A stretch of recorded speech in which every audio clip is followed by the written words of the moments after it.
What's up mga panalo, yun, welcome back ulit sa ating YouTube channel. So for this vlog, meron tayo tutukuyin sa motor na to kung ano nga ba yung problema nito. So dumating siya dito, sumisipol. So yun din yung naririnig ng may-ari. Ayan, pakinggan natin. Medyo wala ngayon kasi pinatay namin. Pero kanina kasi, mas dread na dinig siya.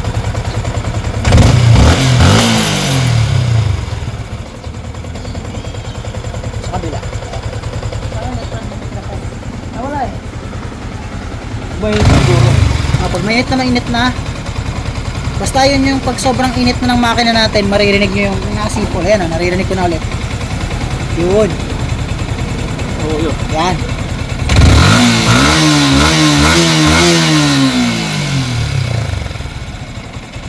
Yun o. So sa kabila, nandito yan o. Yan o, tinig na tinig o. Yan. Yan wala kang ganito.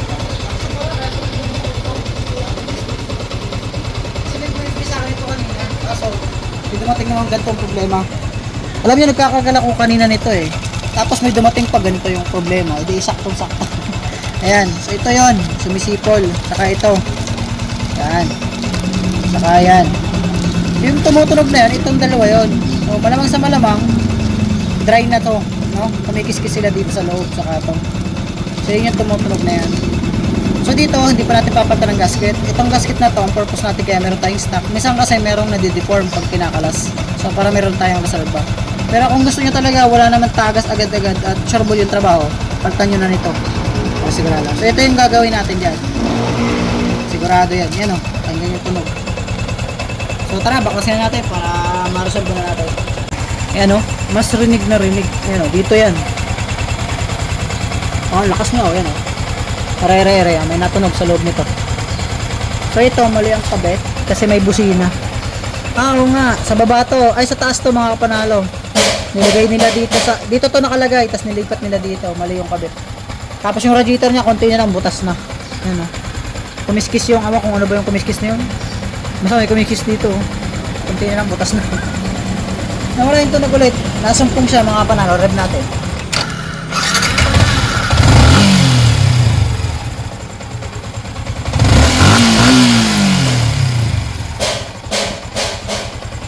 Yun, ayan o.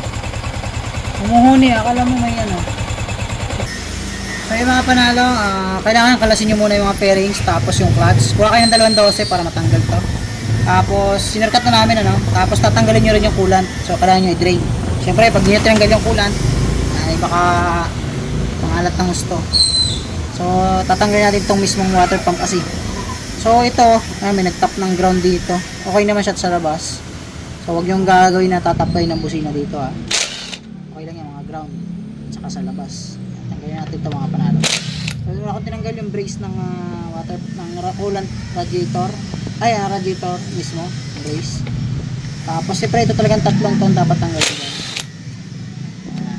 Para matanggal nyo sa unit yung water pump acid. So, kuha kayo ng ano, pwedeng long nose, pwede naman ganito, flat nose na ganito. Tanggalin nyo na dyan syempre yung kanyang radiator hose. Taas na natin para din na matapon. At sayang ang matapon. Tanggalin natin ito mga panalo. Ito. So, ito yung sumisipol na yan sa loob niyan. Yan yung maingay. So, ingatan nyo kasi meron yung circlip. Kailangan magaling kayo magbaklas ng circlip. Pag nasira at naputol, wala tayong basta-basta ipapalit dyan. Pwede naman kawad, pansamantala ano, pansamantagal. So buksan na natin 'to.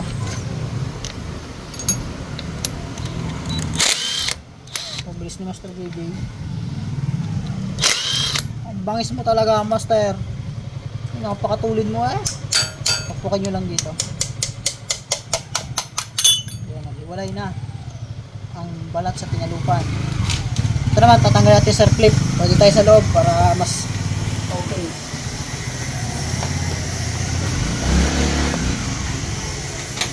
So dito sa pagtanggal ng circlip, kung wala kayong pang circlip sa bahay, pwede yung flat screw. Yung manipis na flat screw pwede. Ayan o. Yan.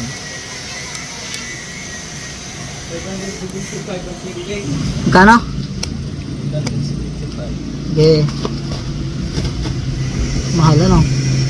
Camarines Norte. Mahal pa yung tambutso ah. Napila ka ng tambutso. Ano yun? Magic? Kubukas kasi yung Okay, so ito na tayo. lesson learned, huwag ipabox.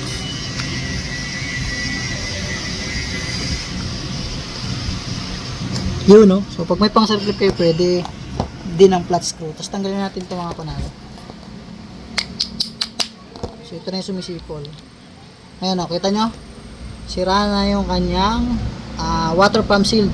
Yung impeller okay pa to, sa totoo lang. Pero dahil nga matagal na siya, tapos 40,000 mahigit na yung odo, magpi 50,000 na. Ito na yung nasisira. Tapos kuha tayo ng martilyo sa kasilsil. Nakuha tayo na ito, tatanggalin natin yung impeller bearing.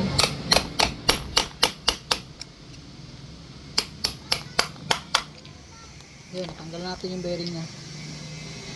Ito yung kaalis natin kasunod. So, kailangan nito is meron kayong pang press. So, kaya, pwede naman siya pukpukin kaso napaka-delikado nun.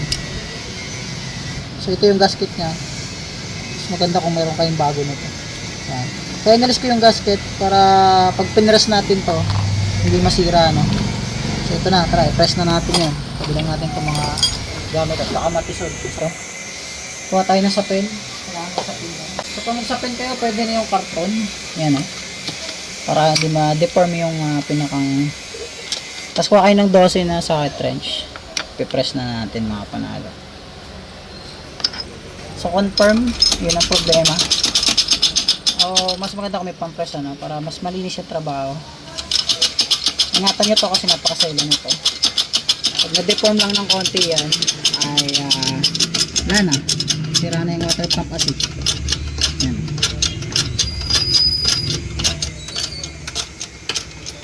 Okay, tanggal na siya. Natin. Kunti pa. Yun. Sangkitin natin mga kapanalo. Ito na. Yan ang ganito. So ito yung pinaka may problema. Ayan o. Sa loob. Pinalawang na. Siyempre may tira-tira dito. Kailangan malinis nyo ng maayos yan. Para madaling papasukan yung bagong ipapalit natin. So tara. Ito natin ang bago.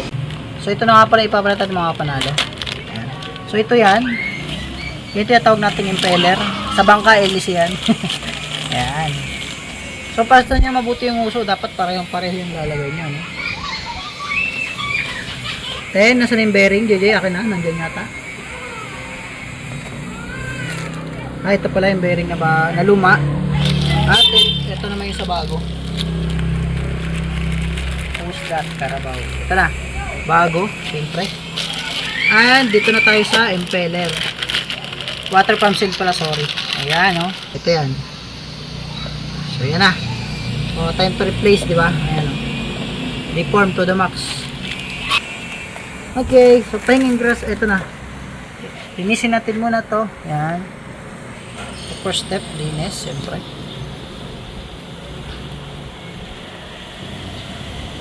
Kasi pa yung kutsilyo dyan, kutsilyo. So yan, unahin nyo muna dito is yung pinakauna nyo lang inalis. Siyempre, inuna natin yung bearing kanina. So yung tatak sa labas nakaharap.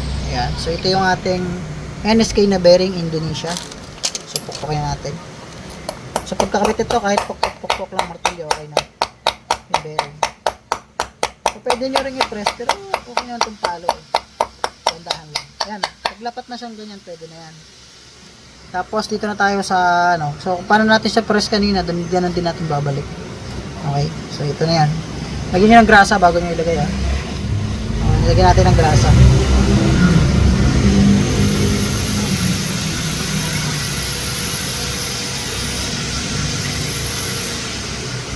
So pwede nyo yung ibalik sa pamamagitan lang ng diin-diin lang, ano.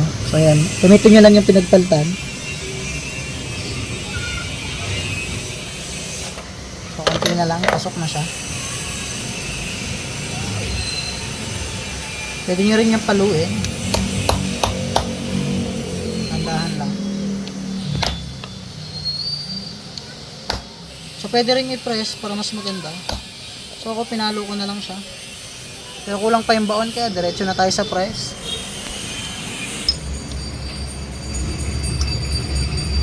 Yeah. Ayan, press natin mga panalo. Ang gagamitin yung pump press, yung pinagpalitan. Ay.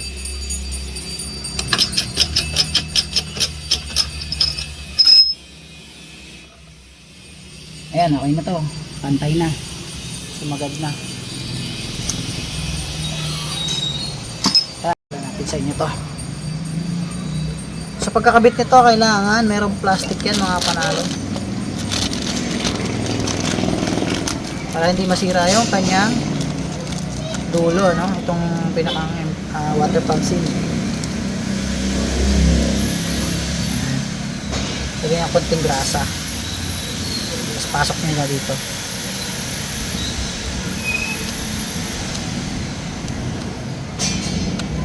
Okay, so yun na. Tapos tanggalin natin yung plastic, syempre.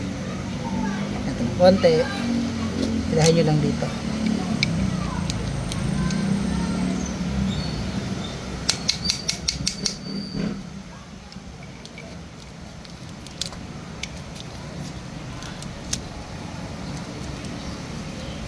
So, maganda yung plastic labo kasi manipis lang yan, pero natanggal naman natin ng maayos eh.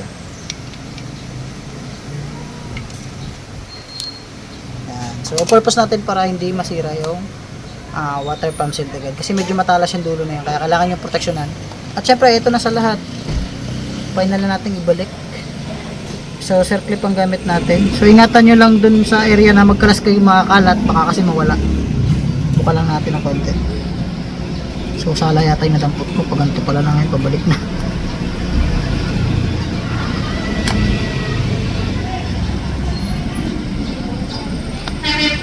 Yan, okay na. So naikabit na natin. Okay, so ready to install na ulit sa kanyang motor. Ano? So 155R. Ito yung gasket niya. So okay pa naman ito mga panalo, wala pa siyang sira, no? So pag tumagas, alam na this, kailangan palitan to. So let's go, kapitan natin. So sa pagbabalik ng gasket, syempre meron naman yung pattern. Hindi kayo maliligaw. Split na natin to. So yung yung may washer, laging sa yan, sa taas. Ito yung may triangle, ito yung may washer. Yun yung pinakang bleeder nya. Bleeder bolts, yan. Tapos ito na. Yung mga itim dito yan. Tandaan nyo yung mga itim. Kasi may mga silver yan. 3 silver, 4 na black. Ayan. So yung may isa ditong hindi natin maibabalik agad. Kasi mayroong nakalagay na brace pala. Sorry mga panalo. Pero kailangan natin may salpak sa unit. Kasi mayroon nga palang brace ng dito. Radiator. Tight natin ng konti lang. So balik natin sa unit ni Bossing. So dito, konting langis yan. Natin. So ingatan nyo dito sa paglalagay nito yan. Pang o-ring na yan kasi napakasailan yan. Pag nasira nyo yan, magtatagas yung kanyang kulay. Balik na natin. Okay na, naibalik na natin. Lumugutok na. Tatapat nyo lang yung negative dun sa cam bolt. Yung pinakang yung pellet. Ayan, ganitong position yung kanina. Siyempre may ground yan, ibalik din natin sa dati pwesto yung ground. Jadi balik mo na yung takip ng kulat sa ilalim. Ayan. Balik na natin yung kanyang mga bolts. Tatlo yung bolts niya dito kulay white. Sa taas yung isa, dalawa sa baba. Tight na natin yung dito syempre. Siyempre itong impact para lang to sa pampihit lang. Hindi yung panghigpit. Dito sa part na to kasi marilate yung tornilyo, so hand tight pa rin kayo para sigurado. Okay, higpit naman sa kabila. Tapos dito naman tayo. So mamaya nyo higpitan to kasi dyan tayo mag-bleed. Okay na, so balik na natin yung hose nya, radiator hose. At syempre huwag nyo kalimutan ibalik yung clamp ng hose para hindi tumagas ang kulan. Sabay kumalas na itong iba, nag-iba't iba na yung pattern nung pumipila dito. Ayan. Tumahin natin. Okay, so yan, ready for install na tayo na coolant syempre. Break natin yung kanyang clutch cable.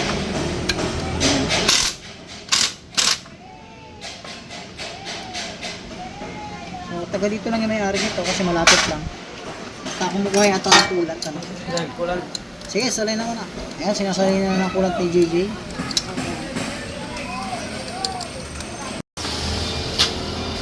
So guys, ito na itapos na natin ikabit yung impeller bearing at impeller, tapos yung water pump seal. So, buhayin natin yung motor.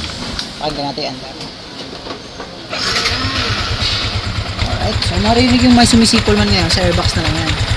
So yun dito, wala na.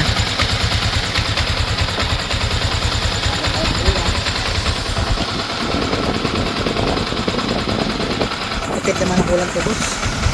Parang dedehan ng bata. JJ, inom ka? Talaga yan. Extreme. Long life. Mahaba ang buhay niyo dito.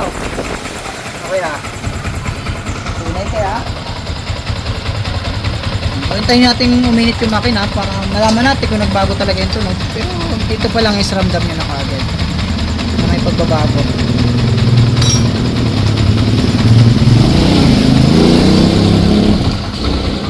Ang pagbabagong ito yung natin sa inyo ng kagastusan, malala. Kung magpatagal-tagal pa.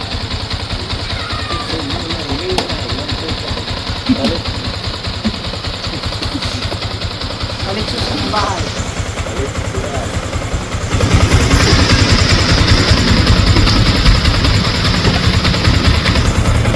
Okay, tatara natin yung ating leader. Alright.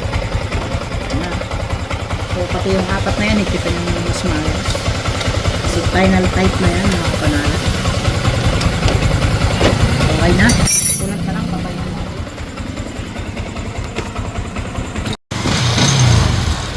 So, yung mga panalo tapos nang gawin at yun, normal na ulit yung tunog niya. So, kung may sumisipol man ngayon, yun na yung tinatawag natin air filter sa airbox. Pero yung sipol kanina, wala na. Oh. Wala na.